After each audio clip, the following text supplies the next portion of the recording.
រឿងសំឡេងហាវពីក្នុងព្រៃជើងភ្នំដងរែកក្នុងយប់ភ្លៀងធ្លាក់ខ្លាំងក្រុមយុវជន5នាក់បានបើកឡានឆ្លងកាត់ផ្លូវព្រៃដាច់ស្រយាលមួយខណៈពេលឡានឈប់ដោយសារម៉ាស៊ីនខូចពួកគេបានឮសំឡេងស្ត្រីម្នាក់ហៅឈ្មោះរបស់ពួកគេចេញពីក្នុងអបទោះបីគ្មាននរណានៅទីនោះក៏ដោយសំឡេងនោះនៅតែខ្សឹបចិត្តត្រចៀក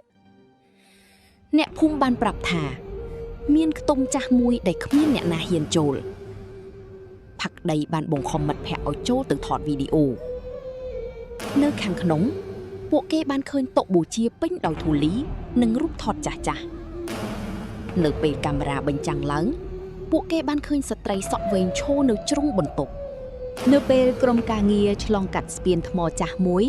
ពួកគេបានឃើញស្ត្រីពាក់សអង្គុយនៅកណ្ដាលស្ពានរាល់ពេលឡានបើកកាត់នាងតែងបាត់ខ្លួនហើយលេចឡើងម្ដងទៀតពីក្រោយឡាននៅពេលឈប់សម្រាកជិតមាត់ស្ទឹង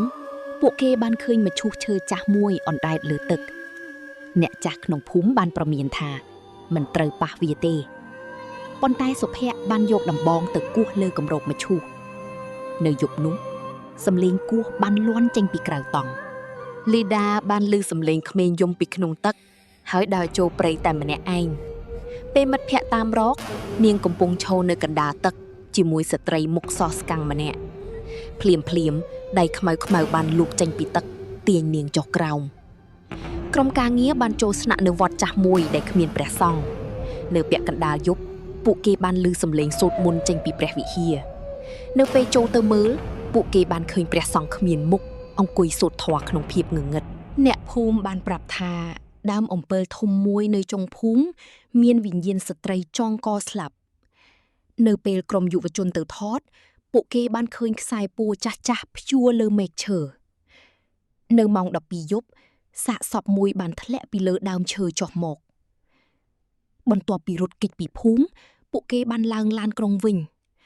ប៉ុន្តែនៅពេលពិនិត្យកាមេរ៉ាសុវត្ថិភាពពួកគេឃើញស្ត្រីសក់វែងអង្គុយនៅកៅអីខាងក្រោយរាល់ពេលឡានបើកលឿនសំឡេងគោះទ្វារនិងសំឡេងយំកាន់តែខ្លាំងនៅជិតបារាយមួយក្រុមការងារបានឃើញស្រមោលខ្មៅឈរនៅលើទឹកវាសនាបានថតវីដេអូប៉ុន្តែពេលមើលវីដេអូឡើងវិញគេឃើញស្រមោលនោះកំពុងឈរពីក្រោយខ្លួនគេទីបំផុតក្រុមយុវជនបានដឹងថា